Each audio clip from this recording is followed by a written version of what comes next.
ஐயப்ப சொந்தங்கள் மற்றும் மக்கள் அனைவருக்கும் வணக்கம். எந்த கோயிலுக்கு போனாலும் என் குறைய கொட்ட முடியாது பொழுது அது போல் இருக்குது நம்மளோட கடன் பிரச்சனை.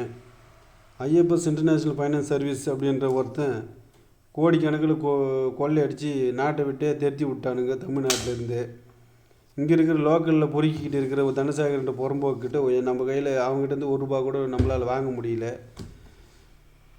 எங்கள் கடன் 1.25 கோடி எப்படி கொடுக்க முடியும் அப்படின்ற யோசனையே எங்களுக்கு ரொம்ப கொலையாக கொண்டுக்கிட்டு இருக்குது.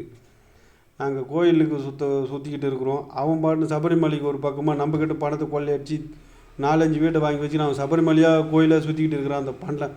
அந்த தனசேகரன்ற தொடப்பக்கட்ட பையன் பொதுமக்கள்கிட்டேருந்து ஏகப்பட்ட கோடி கொள்ளையடிச்சு இவன் வீட்டை வாங்கி வச்சுட்டு இந்த பாவத்தை தொலைக்கிட்டு அவன் பொண்ணு பிள்ளைக்கெல்லாம் சேர்த்து வச்சுட்டு அந்த பாவத்தை போய் அவன் பொண்ணு பிள்ளைக்கு மூட்டை கட்டி வச்சுட்டு இவன் போய் அந்த பாவத்தை தொலைக்கிறதுக்கு சபரிமலையும் அங்கே இருக்கிற கோயிலை சுற்றிக்கிட்டு இருக்கிறான். நாங்கள் இந்த கடனை தொலைக்கிறதுக்காக எப்படப்பா கொடுக்க போகிறோம் அப்படின்ட்டு நாங்கள் எங்கள் கோயிலை சுற்றிக்கிட்டு இருக்கிறோம். இப்படி முட்டாள்தனமாக ஒரு வாழ்க்கை ஒரு புறம்போக்கிட்ட பணத்தை கொடுத்துட்டுமேன்ட்டு ஒரு வேதனையில் இருக்கிற இவன் என்னடான்னா ஒரு சொல்யூஷனுக்கு ஏற்பாடு பண்ணாமல் இவன் பாட்டு சபரிமலை கோயிலை சுற்றிக்கிட்டு இருக்கிறான். தொடப்பக்கட்ட 1ஆம் நம்பர் பொட்டை பையன். அதனால் நான் மக்கள் யாருன்னா இருந்தீங்க அப்படின்னா அரசு மருத்துவமனையெலாம் இருக்குது பாருங்கள், தனியார் மருத்துவமனை அந்தமாதிரி சம்மந்தப்பட்ட இடங்கள்லாம் உங்களுக்கு தெரிஞ்சுது அப்படின்னா ஒரு கண் தானமாலாம் கொடுக்க முடியாது என்னால். ஒரு கண்ணு கேட்டாங்களோ இல்லை என்னோடய உடல் உறுப்பில் ஒரு கிட்னி யாருன்னா ஒருத்தர் கேட்டாலோ நான் கொடுக்க தயாராக இருக்கிறேன். 2 கிட்னி தானே, ஒரு கிட்னி போனால் கூட போகும்போது இந்த 1.25 கோடி கொடுக்கறதுக்கு எதனா ஒரு ஏற்பாடு பண்ண போகிறேன். அதுக்காக உங்களுக்கு யாருன்னா தெரிஞ்சவங்க இருந்தாங்கன்னா என் நம்பருக்கு தொடர்பு கொண்டு என்னை கூப்பிட்டு போங்க. ஒரு கிட்னி கொடுக்கறதுக்கு நான் தயாராக இருக்கிறேன். அந்த கிட்னிக்கு உண்டான எனக்கு இந்த 1.25 கோடி இந்த 2 கோடிக்கு கடன் இருக்குது. இந்த 2 கோடி கடனை கொடுக்கறதுக்காக அதே போல் பெரிய ஒரு கேஸில் ஆஜராகணும். யாராவது ஒருத்தர் கொலை பண்ணிட்டீங்க அப்படின்னா அந்த கேஸில் ஆஜராகணும்னா நான் ஆஜராகிறேன். இந்த 2 விஷயம் தான் என்னால் பண்ண முடியும் இப்போ இருக்கிறதுக்கு. ஏன்னா அந்த தாமலா தெரிவித்த அந்த மதன கோபாலுக்குள்ள பொட்டை தேவடியா பையன்கிட்ட பணத்தை கொடுத்துட்டு நாங்கள் இங்கே இருக்கிற மக்களுக்கு எங்களால் பதில் சொல்ல முடியல. பொங்கல் பண்டிகை ஆனாலும் வராங்க, நாங்கள் ஒரு நல்ல துணிமணி கூட எடுக்கவே இல்லை. குழந்தைங்களுக்கு மட்டும் எடுத்து விட்டு எங்கள் வாழ்க்கை போயிட்டு இருக்குது. ஏதோ காருக்கு கடன் கட்டிக்கிட்டு வீட்டுக்கு லோன் போட்டு கடன் கட்டிக்கிட்டு இருக்கிற கொஞ்சம் கடனை எங்களால் கொடுக்க முடியல. அதுலேயும் பெரிய வேதனையாக இருக்குது. கொஞ்சம் பேர் கேட்குறாங்க, கொஞ்சம் பேர் கேட்கக்கூடாதுன்னு அவங்க மனசில் இருக்குது. எப்படி கொடுக்கணுன்றதுக்கு கேட்கணும் அப்படின்னு நினைக்கிறாங்க. யாரும் பாதி கடனை போயிடுச்சு, பாதி கடனை வாங்கிட்டு மிச்சம் பாதி கடனை மட்டும் கொடுத்துருங்கன்னு யாரும் வாயை திறந்து கேட்கல. முழுசாக கொடுங்க தான் ஒருத்தர் 2 பேர் கேட்குறாங்க, சில பேர் கேட்காமே இருக்கிறாங்க.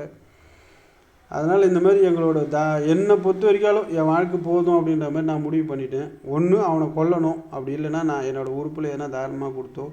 இந்த கொலை பண்ணோன்னு பாருங்கள். நான் ஒருத்தர் யாரா கொலை பண்ணிட்டாங்க அப்படின்னா அதுக்கு கைதியாக என்னை சிறை பிடிக்கிறாங்க அப்படின்னா அதுக்கு அவன் கொலை பண்ணுறவனே சேர்த்து இந்த தனசேகரி சேர்த்து கொலை பண்ணிட்டு சொல்லுங்கள், கொஞ்சம் நிம்மதியாக உள்ளே போவேன்.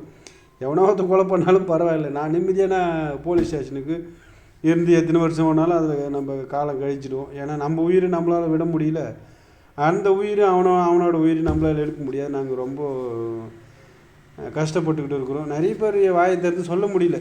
நம்ம ஐயப்ப சொந்தங்கள் யாராலையும் சொல்ல முடியல. ஆப்ட வரைக்காலும் சுற்றிக்கிட்டு ஆப்ட வரைக்காலும் கிடைச்ச வரைக்காலும் மேய்ஞ்சி விட்டு தின்னுட்டு போகிற உலகமாக ஆகி போச்சு. அப்படின்றதான மக்கள் கூட நம்ம எல்லாமே ஒரே உயிரினம் அப்படின்ட்டு நினைக்கல. மிருக வாழ்க்கை ஆகி போச்சு. மிருகம் கூட பார்த்தீங்கன்னா அதனோட பசி போகிறதுக்கு ஒரு உயிரினம் மட்டும் கொண்டுட்டு அதை பசி சாப்பிட்ட பிறகு எவ்வளோ அதுக்கு ஜீவராசிகள் எதிர்க்கு ஓடினாலும் அதை பார்த்து பயந்துட்டு ஓடினா கூட படுத்துக்கிட்டே இருக்கும். ஏன்னா அது பசி தீர்ந்த பிறகு அதுக்கு ஒரு உயிரினம் மட்டும் கொன்று சாப்பிட்ட பிறகு இப்போ போகிற ஒரு மாடு போகுதுன்னா மாடு போய்கிட்டே தான் இருக்கும். போட்டு ஒரு சிங்கம் போய் அது வேட்டையாடி தின்னிக்கிட்டே இருக்காது. அது பசிக்கு ஒரு மிருகத்தை ஒரு உயிரினத்தை மட்டும் வேட்டையாடி சாப்பிட்டு போய்டும். ஆனால் மனுஷ இனம் மட்டும்தான் ஒருத்தனோட அடங்கலை, 100 பேரால் அடங்கலை. பாருங்களாம், கோடிக்கணக்கில் குவிச்சுட்டானுங்க பாருங்கள். ஒருத்தனால அடங்கலை. அவனோட ஆசையும் வெறியும் அடங்கவே இல்லை. என்னை பொறுத்த வரைக்கும் 1 கோடி 1 கோடியில் அடங்கவே இல்லை. அந்தமாதிரி 5 கோடி 5.5 கோடின்றது ஒரு பொட்டை பையன்கிட்ட எதுவுமே கொடுத்துட்டுமேன்ற மனவேதனை அப்படி நமக்கு கொண்டுக்கிட்டு இருக்குது. அந்தமாதிரி மனுஷன்தான் இன்னொன்ட்டு அலைஞ்சிக்கிட்டே இருக்கிறான். இப்போ பார்த்தீங்கன்னா அரசியல் சம்மந்தப்பட்ட ஆளுங்கள்லாம் பார்த்தீங்கன்னா இந்த ஆட்சிக்கு முடியறதுக்குள்ளே பார்த்தீங்கன்னா ரோடு ஃபுல்லாக கான்ட்ராக்ட் எடுத்து ரோடு ஃபுல்லாக பிரிட்ஜாக கட்டி நோண்டிக்கிறான். ஏன்னா அடுத்த ஆண்டு நம்ம ஒருமே வரமாட்டோமோ.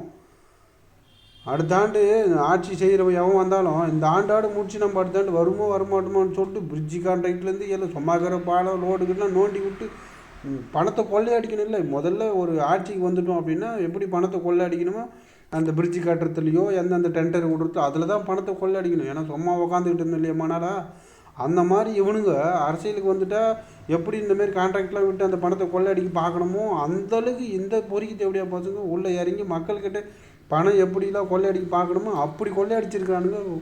பொறிக்கு பையன் இந்த தாம்பலா தெரிவிச்சு அந்த மதன கோபால் புள்ள தனசேகரன்ற தேவடியாமாவும் அப்போ கூட கொள்ளையடித்தாலும் பரவாயில்ல, எத்தனையோ பேர் அடித்தட்டு மக்கள்கிட்ட இருந்தால் பணத்தை வாங்க சொல்லலாம், நம்ம சொல்லி கொடுத்துருக்காங்க, அவங்களாம் காப்பாற்றணும். எங்கள் ஊருக்கு வந்திருக்கிறான், எத்தனை பேர்கிட்ட வீடு கடன் பட்டுருக்குன்னு எல்லார் வீட்டும் போய் கூட்டுமே காமிச்சு இந்த பொறிக்கு பையனை எட்டை பையனை பொறிக்கும் புறம்போக்கு பையனை கடையாண்டு கூட்டு உட்கார வச்சு அவங்க எல்லார் காலையில் எதிரில் விழுந்து இந்த கடன் இந்த பொறிக்கு பையன்கிட்ட தான் கொடுத்தேன், இந்த தேவடி அம்மாங்கிட்ட தான் இந்த பணத்தையே கொடுத்தேன், நீங்கள் எல்லோரும் இவங்ககிட்ட வாங்கிக்கணும்னு சொல்லணும். அதில் வந்து உக்காந்தாங்களே தவிர அவங்ககிட்ட போய் துரிதமாக பிடிச்சி இவனை இப்படி ஏமாற்றி வாங்கியிருக்கிறா 5 கோடி எங்ககிட்ட இந்த பணத்துக்கு உண்டான ஒரு பொறுப்பு ஏற்றுக்கிட்டு போகிறேன்னா நீ என் வாயிலே வடை சுட்டு போவாதரா ஒரு எழுதி கொடுறான்ட்டு வந்து உக்காந்தவன் ஒருத்தன் கூட வாயை தந்து அதை கேட்டு வாங்கி எழுதி வாங்கின்ற மாதிரி அதில் அது ஒரு துப்புக்கட்டு பொழப்ப நான் தான் பண்ணிட்டேன் அப்படின்னா இருக்கிறவங்க எனக்கு மேலே ஒரு மடத்தனமான ஒரு சாம்பிராணியாக இருக்கிறாங்க. கூட்டு உட்கார வச்சுட்டு நான் தரேன்னு சொல்லிட்டு எழுதி போகிறேன், அவனையும் விட்டுட்டு வேடிக்கை பார்த்து கிடக்குறோம். அதே போல் ஒரு வீடு வாங்கினானுங்க அதுலேயும் ஒரு ஏகப்பட்ட ஏமாற்றி பணத்தை கொள்ளையடிச்சு முட்டான் பொறும்போக்கு போய் 90 லட்சம் கையில் பணமாக வாங்கிமானான் தான். அப்படியே பார்த்து குள்ளத்தை எப்படியா போய் அந்த பண்டார தனசேகரன்றவன் பண்டாரன்னு சொல்கிறேன்னு யாருக்கும் கோவச்சிக்காதீங்க, அவங்கவுங்க இனத்தில் ஒரு துரோகி இருக்கிறான் அப்படின்னும் போது பண்டார ஜாதியில் அவன் ஒரு இன துரோகி. பண்டார இனத்துக்கே மிகப்பெரிய கேடு, அந்த ஜாதிக்கு ஒரு கேடு. அதே மாதிரி பள்ளி இனத்துலேயே பெரிய துரோகம் பண்ணியிருக்கலாம் அவனுக்கு பள்ளி பசங்க அதே மாதிரி கேட்கல பசங்க எத்தனையோ பேர் அங்கங்கே இடத்துல ஒவ்வொரு ஊர்லேயும் ஒவ்வொரு துரோகி இருப்பானுங்க, ஒரு ஜாதியிலையும் ஒவ்வொருத்தனையும் இருப்பானுங்க. அதனால் ஜாதி அடிப்படையாக நம்ம திட்டமானு யாரும் ஃபீல் பண்ணாதீங்க, ஒவ்வொரு இடத்துலையும் ஒவ்வொரு துரோகி இருப்பான் அப்படின்னு சொல்லுவாங்க. அந்த மாதிரி 1ஆம் நம்பர் பொறுக்கி பையன் இந்த தனசேகரன்ற புறம்போக்கு இவனை நம்பி பணத்தை கொடுத்துட்டு நாம் கண்ணை கொடுக்குறோம், காதை கொடுக்குறோம், கிட்னி கொடுக்குறோம் அப்படின்னு சொல்கிற ஒரு மிகப்பெரிய ஒரு இடத்துல கொண்டு வந்து நிறுத்திட்டாம அவனை பார்க்கும்போது நமக்கு அப்படி எரியுது. மக்கள் எதை நோக்கி போனாலும் நமக்கு இந்த திரும்ப அந்த மைண்ட் செட்டில் தான் வந்து உட்காடுறாங்க. அதே போல் நாங்கள் இந்த மாதம் பிப்ரவரி மாதம் தான் 24ஆம் தேதி இயரிங் கொடுத்துருக்குறாங்க ஜெகன்ன்றவருக்கு. அந்த ஜெகனோட இயரிங் நான் பார்த்துட்டு உங்களுக்கு மக்கள்கிட்ட நான் அப்டேட் பண்ணுறேன். உங்களுக்கு எவ்வளோ கோரமாடி எந்த பிரச்சனை நடந்தாலும் அவனோட வாழ்க்கை அவனுக்கு வாழ்க்கை நடந்துக்கிட்டே தான் இருக்கும். பையன் பைசல் பணத்தை போட்டுருப்பீங்க, உங்களோட வாழ்க்கை வாய் திறந்து சொல்லாமல் அவங்கவுங்க வாழ்க்கை போயிட்டு இருக்கும். நம்ம வாய் திறந்து சொல்லிடுறோம், எதனா ஒரு வழி ஏற்படுத்தி கொடுத்துடலாமா, ஒரு கடன் க்ளோஸ் பண்ணிடலாமா அப்படின்னு நம்ம எதிர்பார்க்குறோம். சின்ன கடன்லாம் ஒரு சிலருக்கு கிளியர் பண்ணி நம்ம சம்பாதிச்சு கொடுக்கறது முடிஞ்சாலும் கொடுத்துக்கிட்டு வந்துடலாம்.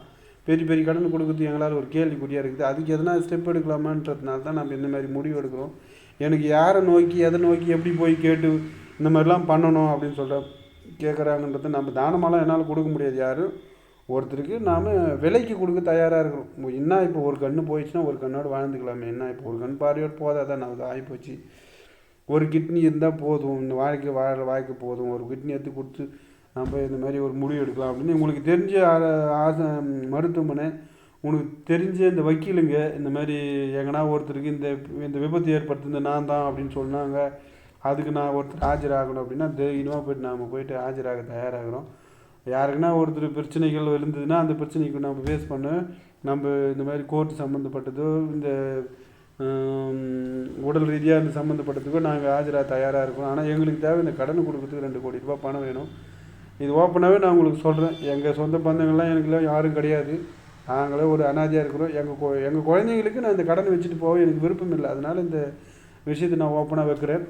காஞ்சிபுரத்தை சேர்ந்த தாம்பலத்தை சேர்ந்த பண்டார ஜாதியை சேர்ந்த தனசேகரன்ற ஒரு தேவடியாமா குலோபிடியாஸ்ன்ற ஒரு பொறிக்கு பையன் நான் பணத்தை கொடுத்ததுனால இந்த முடிவு எடுத்திருக்கிறேன். அதனால் மக்கள் பார்த்துக்கிட்டு இருக்கிற இந்த டாக்டர் லெவலில் இருந்தாலும் வக்கீல் லெவலில் இருந்தாலும் நீங்கள் உங்களுக்கு தேவையானது யாருன்னா வந்தாங்க அப்படின்னா அவங்களுக்கு செய்ய வேண்டிய ஒரு உடல் உறுப்புகளோ எது தேவைப்படுதோ நம்மக்கிட்டேருந்து எடுத்தால் இவ்வளோ விலை மதிப்புன்னு உங்களுக்கு தெரியும். ஆனால் எங்களோட இந்த மாதிரி ஒரு உறுப்புகள் கொடுக்கறதுக்கு தயாராக இருக்குன்றது நான் வாக்கு மூலமாக கொடுத்துருக்குறேன். இதை வச்சு நீங்கள் என்னை அழைச்சி என்ன செய்யணுமோ அதுக்கு உண்டாந்து செய்ய நாங்கள் முன் வரேன். இதில் என்ன இப்போ நம்ம இந்த கடன் வாழ்க்கை ஒருத்தரை திருந்தத்துக்கு நான் திருந்தத்துக்கு ஒரு நல்ல வாய்ப்பு இது. ஆனால் நன்றி கெட்ட பையன்கிட்ட பணத்தை கொடுத்துட்டோம் இல்லையா, நான் அந்த அந்த பணத்தை கொடுத்ததுனாலே மிகப்பெரிய எனக்கு அதில் ஒரு இழந்ததுனால ஒரு சில நமக்கும் ஒரு அனுபவம் கிடைச்சிருக்குது. ஆனால் அந்த நாய் அதை திருந்தி சரி நாமளும் பண்ணது தவறு தான் அப்படின்ற ஒரு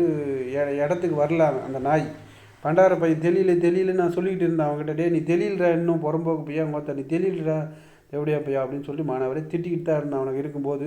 இன்னும் தெரியலடா நாயை நீ மொத்தப்ப நான் இழந்ததெல்லாம் இழந்துட்டும் போனால் கூட போகும்போது. ஆனால் உங்கள் அம்மாவில் அந்த 4 வீடு வச்சு நான் அதை கொடுக்க மாட்டேன்னு சொன்னான் பாரு, பொறுக்கி பையன் ஒருத்தன். அவனை பார்க்கும்போது அவன் பொண்ணு புள்ளலாம் குடும்பம்லாம் என்ன கதியாகி மொத்தம் அவன் ஒரு நாள் அனுபவிப்பான் அவன். அதனால் நம்ம எப்படியோ ஒன்று வரும், எப்படியோ ஒரு இழப்பு கண்டிப்பாக அவனை வந்து சேரும். அப்படி இறைவன் அதுக்கு சாட்சியாக நம்ம நிற்கிறான். அதனால் மக்கள் யாருன்னா இருந்தீங்க, உங்களுக்கு தெரிஞ்ச மாதிரி இருக்கிற யாருன்னா இருந்தால் கூட நீங்கள் அவங்கள பார்த்து, எனக்கு 40 வயசு ஆகுது, 40 வயசில் இருக்கிற என்னோடய உறுப்புகளில் நான் கொடுக்க தயாராக இருக்கிறேன். ஒரு கண் ஒரு கிட்னி எனக்கு என்ன விலை போகுமோ அந்த விலைக்கு நம்ம கொடுக்க தயாராக இருக்கிறோம். இவ்வளோ கோடி கடல் பட்டதுனால நம்ம வேறு வழி இல்லை. வேறு சொத்து இருந்தால் நம்ம விற்று கொடுத்துடலாம். பட் சொத்து எதுவுமே இல்லாமல் எல்லாமே ஒரு இடியாப்பம் கதியாக மாட்டிக்கிட்டு இருக்குது. கார் கடனில் போய் மாட்டிக்கிட்டு இருக்குது. வீட்டோட பத்திரம் அப்படின்னு பார்த்தீங்கன்னா ஒருத்தர்கிட்டையும் மாட்டிக்கிட்டு இருக்குது. அதே போல் இது லோன் மாட்டிக்கிட்டு இருக்குது. இதை நாங்கள் மீட்டு எடுக்கிறதுக்கே ரொம்ப சிரமப்பட்டுக்கிட்டு இருக்கிறோம். கார் கடனில் மாட்டிக்கிட்டு இருக்கிறதுனால இதை கட்டுறதுக்கே சரியாகுது. இந்த சின்ன கடங்காரங்க கூட நாங்கள் இந்த பிரச்சனை இல்லைன்னா நாங்கள் சின்ன கடங்காரெலாம் இந்த 2 வருஷத்தில் சூப்பராக முடிச்சுட்டு இருப்போம். ஒரு 10 லட்ச ரூபா பிரச்சனை ஈஸியாக முடிச்சுட்டு இருக்கலாம். இந்த 2 ஆண்டில் அந்த 60,000 ரூபாய் 40,000 ரூபாய் 1 லட்ச ரூபாய் அந்த மாதிரி பிரச்சனை கூட எங்களால் கொடுக்க முடியாமல் இருக்குது. இருப்பினும் நாங்கள் சின்ன லோன்லாம் வந்ததுலாம் அந்த 40,000 80,000 சீட்டு நின்று போனதுலாம் கிளியர் பண்ணி கொடுத்துருக்குறோம். அதனால் ஏன்னா நம்ம அவங்கக்கிட்ட சீட்டு பிரச்சனைக்கு மட்டும்தான் முடிச்சிருக்கிறோம். சீட்டு பிடிச்ச பிரச்சனையே இன்னும் கொஞ்சம் 2 பேருக்கு இருக்கிறாங்க. மிச்சம் சின்ன கடன்காரெலாம் கொடுத்ததும் எங்களால் முடிஞ்ச அளவுக்கு நம்ம கடன் பட்டுட்டோம், சொல்லி வாங்கிட்டோம். 5 ரூபா வட்டி வாங்கினவங்களா இருந்தாலும் சரி, சீட்டு கட்டினவங்களா இருந்தாலும் நம்ம வாங்கிட்டோம், கடனில் நின்று வாங்கிட்டோம். நம்ம மேலே வந்து நம்ம இப்போது எல்லோரும் கேட்குறது ரொம்ப நீங்கள் 20 வருஷம் பழக்கமாக இருந்தால் கூட அவங்க என்ன கேட்குறாங்க உங்ககிட்ட வந்து, நான் உன்னை நம்பி தானே கொடுத்தேன், நீ அங்கே கொடுக்க போகிறேன்னு என்கிட்ட சொன்னியா அப்படின்னு கேட்குறாங்க ஒரு வார்த்தை. நான் 5 ரூபா வட்டி வாங்கி உங்களுக்கு 5 ரூபா வட்டி தரேன், 4 ரூபா வட்டி வாங்குங்க அப்படின்னு சொல்லலை. பட் 5 ரூபா வட்டி உங்களுக்கு தரேன் அப்படின்னு சொல்லி வாங்கிட்டேன் நான். என்ன பண்ணுறோம் ஏது பண்ணுறோம் டைரெக்டாக எடுத்துமே விட்டு 1 ரூபாய்க்கு போய் நம்ம ஆசைப்படுறதில்லை. பட் டைரெக்டாக எடுத்துமே விட்டு இருக்கலாம். இந்த பொறிக்கு பையன்கிட்டே எடுத்துமே டைரெக்டாக விட்டுட்டு இருந்தோம்னா நம்ம சூப்பராக நம்ம கிரேட் எஸ்கேப் ஆகிட்டு இருக்கலாம். நாங்கள் அடுத்த மாதம் அந்த மாதிரி ஒரு வேலைக்கு தான் செய்யலான்னு ஒரு முடிவு எடுத்துருந்தோம். இந்த 1 ரூபா 2 ரூபாலாம் வாங்கி நம்ம என்ன பண்ண போகிறோம் பெருசாக, அவன் டைரெக்டாக விட்டுடலாம் அப்படின்னு நினைக்கும் போது நான் இப்போச்சு எனக்கு ஒரு சிலர்லாம் என்ன பண்ணிட்டாங்க, இந்த 50 லட்ச ரூபாய் என்கிட்ட ஒருத்தர் கொடுத்துருந்தாரு. அவர் வந்து எனக்கு வாசனை தான் தெரியும் அப்படின்னு சொல்லிட்டாங்க. அப்போ தான் நான் என்ன பண்ணிட்டேன், முதல்ல இவங்களுக்கு பணத்தை கொடுத்தாகணும். ஸோ ஏன்னா பட்டு பணத்தை சம்பாதிக்கிறதுக்கு நம்ம வேணும், ஆனால் அதை ரிஸ்க் எடுக்கிறதுக்கு அவங்க இல்லை அப்படின்னும்போது நம்ம ஏன் அந்த பணத்தை வச்சுருக்கோன்ட்டு நம்ம கொடுக்கலாம். அடுத்த மாதம் முடிவு எடுக்கும்போது நம்ம வகையாக மாட்ட விட்டான் அந்த தனசேகரன்ற புறம்போக்கு போய். ரிஸ்க் எடுக்கிறதுக்கு நம்ம யார் தான் அது எனக்குன்னவோ இவன் தனசேகரன்றவனை தான் இவன் பெரிய நம்பிக்கையாக அவங்ககிட்ட தான் அந்த பணத்தை கொடுத்துட்டோம். இவங்க அதே போல் நம்ம இவங்ககிட்ட நம்பிக்கையாக சொல்லி பணத்தை வாங்கிட்டோம். இவனை நம்பி வெளி உலகத்தில் சீட்டுலாம் போட்டு மக்கள்கிட்ட எல்லாத்தையும் பெரிய ஒரு 1.5 கோடி மட்டும் தான் நாங்கள் வட்டியாக வாங்குது. மிச்சம் எல்லாம் சீட்டு மாதம் சீட்டு கட்டி எடுத்து வாங்கிட்டோம். இது மிகப்பெரிய சிக்கலில் மாட்டதுனால இப்போ வீட்டை மீட் ஆகணும், அடுத்தது நம்ம காரை மீட் ஆகணும். அது இல்லாமல் நம்ம இது 2 மீட்கிறோமோ இல்லையோ, எங்கன்னா புளியாமத்தல் கூட பொங்கிட்டு இருக்கலாம், அது பிரச்சனை கிடையாது. பட் ஆனால் இங்கே இருக்கிற 1.25 கோடி கடனை கொடுக்கணும் அப்படின்றது தான் இப்போ ஒரு கேள்விக்குறியாக இருக்குது. கிட்டத்தட்ட அந்த பிரச்சனைகள் அவங்களுக்கு ஒரு சிலர்லாம் வந்து நிற்கும்போது நம்ம அந்த பதில் சொல்கிறதுக்கு ஏன் உங்களோட நம்பிக்கையெல்லாம் அவங்க என்ன சொல்கிறாங்க இப்போ அப்படின்னா, 20 வருஷம் பழக்கப்பட்டவங்களா இருந்தால் கூட வந்து நீ கொடுத்துட்டே அப்படின்றாங்க. ஒரு வாரம் நீ கொடுத்துட்டா நீ போய் பார்த்துக்குமா, ஏபிஆரில் கட்டினீங்க. நான் அவங்கள திருப்பி கேட்குறேம்மா, ஏபிஆர்னு ஒரு ஃபண்டு சீட்டு கட்டினீங்களாம்மா, அவங்ககிட்ட போய் நீங்கள் கொடுத்துட்டீங்க 25,000 கட்டிங்க, நீங்கள் போய் திருப்பி வாங்க முடியுமாம்மா அப்படின்னு கேட்குறேன். அதெல்லாம் எனக்கு தெரியாமா, அவங்களாம் கொடுக்க மாட்டான்னு எனக்கு தெரியுமா, நீ கொடுப்புன்னு தானே உங்கள்கிட்ட கொடுத்தேன் அப்படின்னு ஒரே வார்த்தை பேசுகிறாங்க. ஏம்மா நான் கொடுப்புன்னு தான்மா சொன்னேன், நீ கொடுத்துட்டு நான் வாங்கி செலவு பண்ணனாமா, இன்னொருத்தருக்கு தான் நம்ம கொடுத்துருக்குறேன் அப்படின்னா அதெல்லாம் நீ கொடுத்தா நான் என்ன பண்ண முடியுன்ற ஒரே வார்த்தையை புல் ஸ்டாப் அங்கே வைக்கிறாங்க. அப்போ தான் புரிஞ்சுது, நாம் தான் தவறு பண்ணியிருக்கிறோம். 1 ரூபாய்க்கு 2 ரூபாய்க்கும் போய் நம்ம எதுக்கு இந்த வேலைலாம் நன்மைன்ட்டு வந்து நம்ம கடையேறி கேட்குறாங்க பிச்சை அப்படின்னா 10 20 போட்டு போவோமே, பிச்சை கேட்குறவங்க பிச்சை போட்டு போவோமே. ஒரு ஒரு வாழை வழி தேடி விடுற வைக்கிறதுக்கு நீனா பெரிய அங்கே மயிறு. அவங்க போய் எங்கன்னா வட்டிக்கு அவங்க பணத்தை எங்கன்னா வச்சுக்கிட்டு போகிறாங்க, எங்கன்னா போய் அவங்க வச்சுக்கிட்டு போகிறாங்க. உனக்கு அதனோட அனுபவம் இருந்ததுன்னா நீ போய் செய். ஆனால் அடுத்தவனை நம்பி பணத்தை வாங்கிட்டு இல்லை அங்கே. இந்த நீ போயிட்டு நேரடியாக அவங்ககிட்ட பணத்தை வாங்கினு நேரடியாக தொழில் செய்கிற மாதிரி இருந்தால் நீ அவங்ககிட்ட பணத்தை கடை வாங்கு. பட்டு பிஸ்னஸ் பண்ணுற, ஒரு சில்க் சாரீஸ் பிஸ்னஸ் பண்ணுற, ஒரு எலக்ட்ரிக்கல் பிஸ்னஸ் பண்ணுற, ஒரு லேண்ட் பிஸ்னஸ் பண்ணுற, டைரெக்டாக பணத்துக்கு வாங்கி டைரெக்டாக நீ முதலீடு போட்டு பண்ணியிருந்து இந்தமாரி பண்ணியிருந்தால் பரவாயில்ல. இந்த புறம்போக்கு பொறுக்கி பையன் தனசேகரன்ட்டு காஞ்சிபுரத்து தனசேகரன்ட்டு எப்படியா பார்க்கணும்னா ஒருத்தனை நம்பி பணத்தை வாங்குறதுன்றது எவ்வளோ முட்டாள்தனமாக ஆகி போச்சு பாரு அந்த இடத்துல. ஒரு பிஸ்னஸ் பண்ணுறேன்னா நீ அவங்ககிட்ட வாங்கி போட்டிருந்தேன்னா அது உன்னோட பிஸ்னஸ். அதில் எதில் போட்டிருந்தாலும் அது உனக்கு அப்படியே திரும்பி உனக்கு உனக்கு அரை மடங்காக திரும்பி வரும்.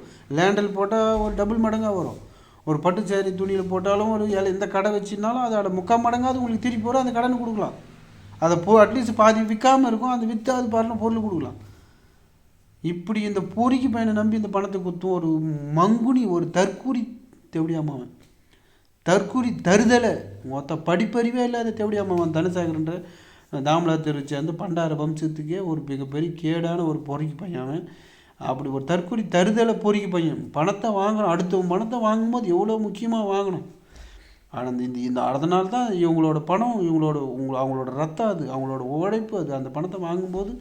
அதனால தான் நான் இப்போ 20 வருஷத்துக்கு முன்னே நான் அந்த அவங்க சொத்து வச்சு இந்த 10 பிளாட்டும் மொத்தம் விற்றேன். நான் 12 பிளாட்டு, 2 பிளாட் வந்து ஐஎஃப்எஸ்சில் போய் வாங்கினது, 10 பிளாட்டு 20 வருஷத்துக்கு முன்னே நான் வாங்கின பிளாட். அதெல்லாம் என்னோடய உழைப்பில் வாங்கினது.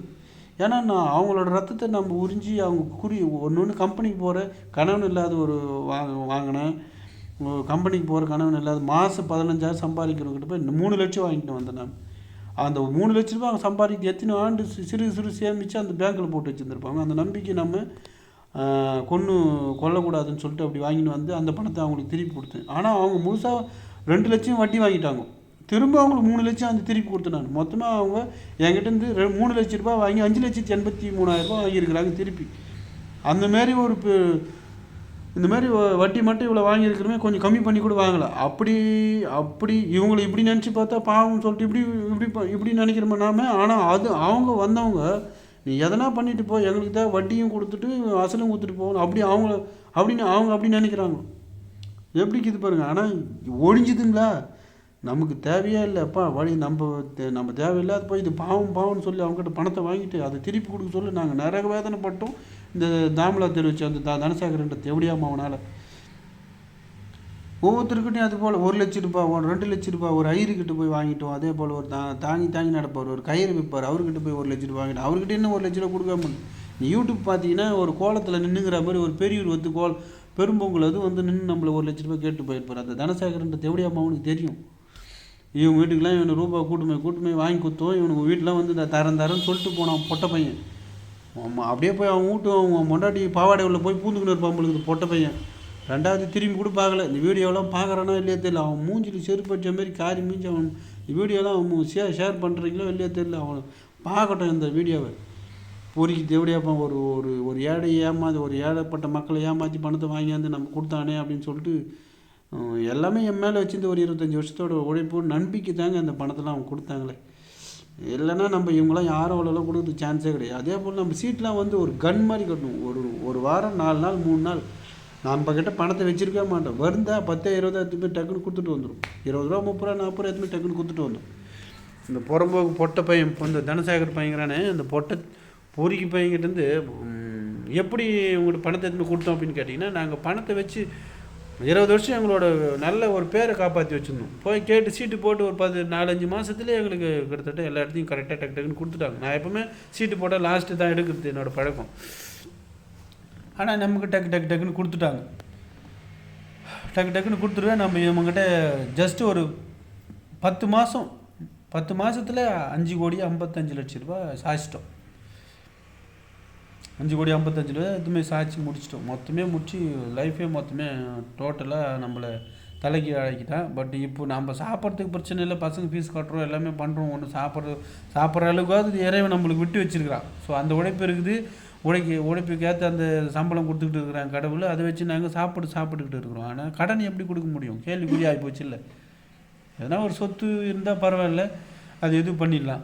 அது கேள்விக்குறி ஆகிப்போச்சு. எங்கள் வாழ்க்கையில் எனக்கு 2 துணையார். அந்த 2 துணையார் வாழ்க்கையில் ஒரு துணை வந்து என்னோடய வாழ்க்கை கதையை எடுத்தோம்னா நிறைய இருக்குது. நம்ம அது விஷயத்தை தனியாக அப்புறமா உங்களுக்கு இதே யூடியூப்பில் நம்மளுடைய வாழ்க்கைன்றது என்னோடய உறவினர் சம்மந்தப்பட்ட எல்லோரும் இருக்கிறாங்க. நம்மளை எப்படி அனாதி ஆக்கிட்டு போனாங்க வாழ்க்கை ஒரு துணை போனதுக்கப்புறம் இந்த பொறிக்கு பையன் இந்த செந்தில்குமார்ன்றவன், இந்த குலோபிடியஸாக கூட செந்தில்குமார்ன்ற புறம்போக்கு பையன் ஒரு ரூபா 2 ரூபாய்க்கு ஆசைப்பட்டு வாழ்க்கை அவனால் தான் இப்போ நடுத்தரில் நின்னது தேவடியாப்பாவனால். அவனோட வாழ்க்கையும் அவனை காலி பண்ணதான் சொல்லுவாங்க. ஆனால் அவனை எல்லாம் கிரேட் எஸ்கேப்பு நியூட்ரல் பண்ணி விட்டான் தனசேகரன்ட்டு தேவடியாப்பாயன். அவன்லாம் கிரேட் எஸ்கேப் அதில். ஏன்னா கூடவே இருக்கிறான் இல்லையா, அவன் பிஏ துணுப்பிட்டு அவன் கூட இருக்கிறான் இல்லையா, அவனெலாம் கிரேட் எஸ்கேப் பண்ணி விட்டுருக்குறான். மிச்சி அவன் தான் கிடையாது, அவனுக்கு கூட இருந்த மொத்த பேர் காஞ்சிபுரத்தை சேர்ந்து மொத்த பேருக்கு நியூட்ரல் பண்ணி விட்டுருக்குறான். அவன் பாதி பணம் கொடுத்து வட்டியாக கொடுத்துருக்குறான் இல்லையா, மிச்ச பணத்தை கொடுத்துட்டு அவங்கள அப்படியே நியூட்ரல் பண்ணி விட்டான். நேற்று கூட ஒருத்தர் கேட்டேன் நான், காஞ்சிபுரத்தை சேர்ந்தவர் தான் அவர் கேட்கும்போது என் பணத்தை வாங்கி எனக்கே திருப்பி கொடுத்து அவன் யார்றா, எல்லோரும் அப்படி தான் சொல்லிக்கின்னு வரான், கொடுத்துட்டான் சொல்லிக்கின்னு வரான் அப்படின்னா அவன் பணத்தை அவங்களே ஆல்ரெடி போயிட்டு இருக்குதுன்னு அர்த்தம். அப்போ அந்த பதில் வருது அவங்ககிட்டேருந்து, என் பணத்தை எடுத்து எனக்கே கொடுத்து எனக்கு தெரியாதாடா அப்படின்னு கேட்குறாங்க. அப்படின்னா அந்த கேள்வி கேட்குன்னா பாதி வாங்கியிருக்கிறாங்க இல்லையா, வட்டி வாங்கியிருக்கிறாங்க, மிச்சம் பாதி பணம் கொடுத்துட்டு அவன் நியூட்ரியாக பண்ணி கொடுத்த பணம் உனக்கு திருப்பி கொடுத்துட்டு மேலே அங்கேருந்து வந்துன்னா மிச்சம் முழுசாக கூட வாங்கி தரேன் வெயிட் பண்ணுப்போம் அப்படின்னு சொல்கிற மாதிரி கொடுத்துருக்குறாங்க. ஆனால் எங்கள் ஆளுங்க அந்த மாதிரிலாம் இன்னும் ஒருத்தர் கூட வாய் தந்து பேசும் மாதிரிலாம் சொல்லுவாங்க. பட்டு முதல்ல நாம் கொடுக்குறதுக்கு பணம் இல்லை, முதல்ல பணம் இல்லை. பணம் வந்தது அப்படின்ட்டா இவங்க பணத்தை மொத்தம் நம்ம கிளியர். பணம் எங்கேருந்து வரும்? நான் தான் சொல்லியிருக்கேனே, கண் தானமும் கண்ணை விலைக்கோ இல்லை கிட்னி விலைக்கோ கொடுத்தா மட்டுமே தான் நம்ம இதில் பணம், வேறு வழி இல்லாத இருக்குது இல்லை. அதனால தான் நாங்கள் உடலில் எதனா ஒரு உறுப்புகளை எங்கள் வீட்டில் எங்கள் குடும்பத்தில் நான் யாரையும் இதில் கன்சல்ட் பண்ணவே இல்லை. என்னோடய தனிப்பட்ட விருப்பம் இது. நான் தனிப்பட்ட விஷயமாக நம்ம இதை பண்ணிவிட்டு நம்ம போயிடலாம். வாழ்க்கைன்றது எவ்வளோ தூரம் எல்லாம் ஒரு நாள் போதானே போகிறோம். அதனால் என்னோடய பசங்க என்னோடய பிள்ளைங்க வந்து அப்போ இந்தமாரி கடன்பட்டு போட்டான் அப்படின்ற வாழ்க்கையை அதுங்க ஒரு 20-40 வருஷம் அதுங்க படித்து அவங்க ஒரு லெவலில் சொல்ல உங்கள் அப்பா இந்தமாரி பண்ணிட்டு போயிட்டான் அந்த வார்த்தை வரக்கூடாதுன்றதுனால நம்ம இந்த முடிவு எடுத்துருக்குறோம். யாருன்னா இருந்தீங்கன்னா சொல்லுங்கள். அவங்களுக்காக நான் இந்த 2 ஜெயில் வாழ்க்கையாக இருந்தாலும் சரி, நம்மளோட உறுப்பு கொடுக்க வேண்டியது விஷயமா இருந்தாலும் சரி, நாங்கள் முழு சம்மதத்தோடு நாங்கள் இதில் வர தயாராக இருக்கிறோம். கண்டிப்பாக நீங்கள் யாருன்னா இதை சொல்லுங்கள். பட் இதில் போய்ட்டு யாரையும் தவறாக நினைக்க வேண்டியதில்லை. கடன் கொடுக்கறதுக்காக நான் இந்த முடிவு எடுத்துருக்குறேன். நீ என்னடா இனிமேலாம் ஓடாடுறான் பைத்தியக்காரன் ஆகிட்டுக்கிறான், நம்மளுக்கு மன உளைச்சல் ஆகிட்டா அப்படிலாம் நீங்கள் நினைக்க வேண்டியதில்லை. நாங்கள் தெளிவான முடிவு தான் எடுக்கிறோம். ஏன்னா கடன் பட்டோம், நீங்கள் எந்த ஜென்மமாக இருந்தாலும் கடன் பட்டீங்க அப்படின்னா அந்த கடனை நீங்கள் மட்டும்தான் கொடுத்தாகணும்.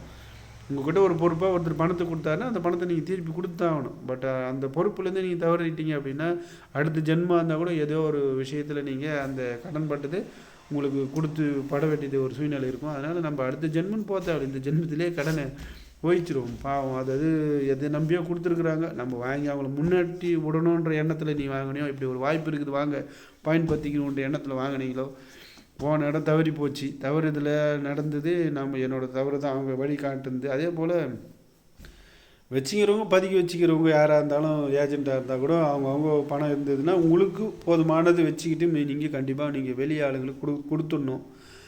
தனக்குன்ட்டு இவ்வளோன்னு வச்சுக்கிட்டே போகாதீங்க. ஏன்னா அது வந்து பாவச்செயல். ஏன்னா அடுத்தவங்களோட ரத்தத்தில் அடுத்தவங்களோட நெருப்பில் நாம் குளிர் காயக்கூடாது, அடுத்தவங்களோட நெருப்பில் நாம் சமைச்சு சாப்பிடக்கூடாதுன்றது தான் என்னுடைய தனிப்பட்ட கருத்து இது. அடுத்தவங்களோட நெருப்பில் போயிட்டு நம்ம ஒலை வச்சு அதை சாப்பிட்ணும் அப்படின்னா அந்த சாதத்தை சாப்பிடவே தேவையில்லை. அதனால தான் நாங்கள் இன்றைக்கி கூட பார்த்தீங்கன்னா ஒருத்தர் கடன் வந்து கேட்கறதுக்கு வந்திருந்தாலும் உங்கள் கடனை நான் கொடுக்குறேன்ப்பா, வெயிட் பண்ணுப்பா, எப்படியா இருந்தாலும் அவங்க கடனை கண்டிப்பாக கொடுத்துருவோம். 1 லட்சம் 2 லட்ச ரூபா பிரச்சனை, அதனால் 1000 தைரியம் இருக்குது, கொடுக்கறதுக்கு மனம் இருக்குது. 5 லட்சம் 10 லட்சம் 5 லட்சம் 20 லட்சம் 55 லட்சம் அப்படிலாம் இருக்குது கடன். அதெல்லாம் தான் எங்களால் கொடுக்கறதுக்கு கேள்விக்குறியாக நிற்குதே தவிர, அதுக்காக தான் நாங்கள் உங்கள்கிட்ட இந்த உடல் உறுப்புகள் எதனா கொடுக்கணுன்ற விஷயத்தை பற்றி பேசி சொல்லியிருக்கிறோம். இந்த சின்ன கடனில் நாங்கள் சம்பாதிச்சு கொடுத்துருவோம். அப்புறம் பையன் வந்து கடனை கொடுப்பான் அப்படின்னா அவங்க மேலாமல் சாட்டி விட முடியும். அவன் வர்றதுக்கு அவன் இப்போ தான் அவன் 8ஆவதே படிக்கிறான். அதுக்கப்புறம் அவன் +2 முடிச்சு காலேஜ் முடிச்சு அதுக்கப்புறம் போய் அவன் சம்பாதிச்சு அதுக்கப்புறம் இவன் கொடுத்தவங்களாம் உயிரோடு இருக்கணுமா?